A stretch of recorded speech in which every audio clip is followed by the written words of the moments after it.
শিলচর সংবাদের পর্দায় সকালের গুরুত্বপূর্ণ খবর। মোরেল পুলিশিং এর নামে শিলচরে এক যুবকের ওপর নির্মম অত্যাচার। রাঙ্গিরখাড়ি টাউন পুলিশের নাকের ডগায় আইনকে বুড়ো আঙুল। শিলচর শহরের অন্যতম ব্যস্ততম এলাকা দ্বিতীয় লিংক রোডে সম্প্রতি ঘটেছে এক ভয়ঙ্কর ও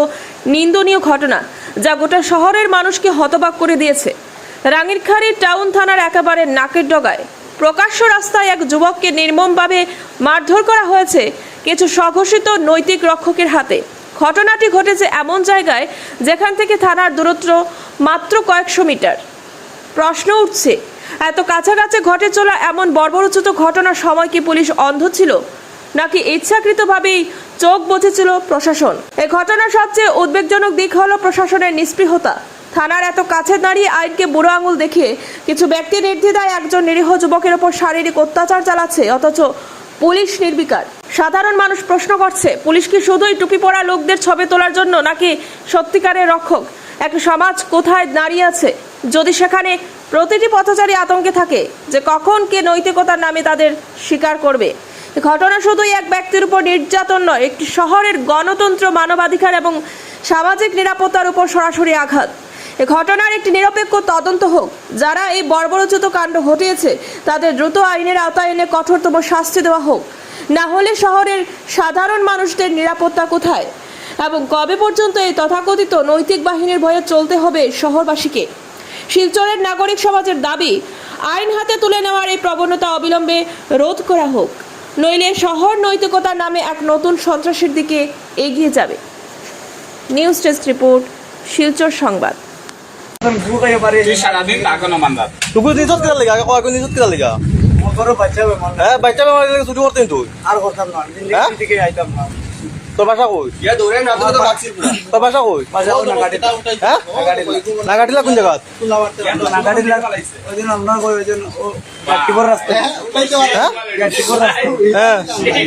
ও রবিদা কলিলা তোর বান কলিলার আমি তো বানকুলি বলছিল না ও রবিদা বান কলিলা চিন্তা করো তো বাংলা আরামসে করবো ও রোডে টান মার বানকুলি যাবো পারবে না যেতাম না স্যার হ্যাঁ বানকুলি যেতাম না এটা বানকুলি খাবো না ওই যে রসি নাম কিতা শাম শাম কিতা এই তো দাদা এ মিছা কথা কইলে তুই মিছা কথা কইলে আপনি আমার বাচ্চা চলো যেদিন বাচ্চা তুই মিছা কথা কইলে যেদিন আমার বাচ্চা বেমার যেদিন না হয় না আপনার গু তারার গু হয়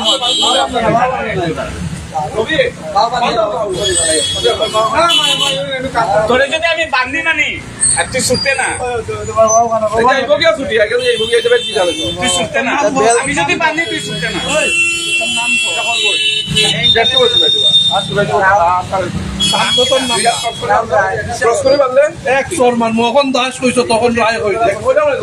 আপনি বিশ্বাস করলেন আমার বাচ্চা চলো তোর বাসা দিয়ে কিতা হইতো তুই চুরি করলে না আগে ডাকো আর নাম কো আগে আর জিন্দগি তোকে কত নাম কো সত্যি নাম কো শাম শাম কিতা রায় এখন দাস কস এখন রায় কস আপনি বিশ্বাস করলেন হ্যাঁ? আমার ঘরে চলেন একবার দাস কস একবার রায় কস তো কয়ের নাম্বার দে মোবাইল নাম্বার কো হ্যাঁ কেউ নাম্বার নাই নি কেউ আর তোর লগে কি তাই অন্য কিছু তোর লগে মোবাইল নাই আরে এগুলো বড় বেতালা মার মুতরে বেতালা মার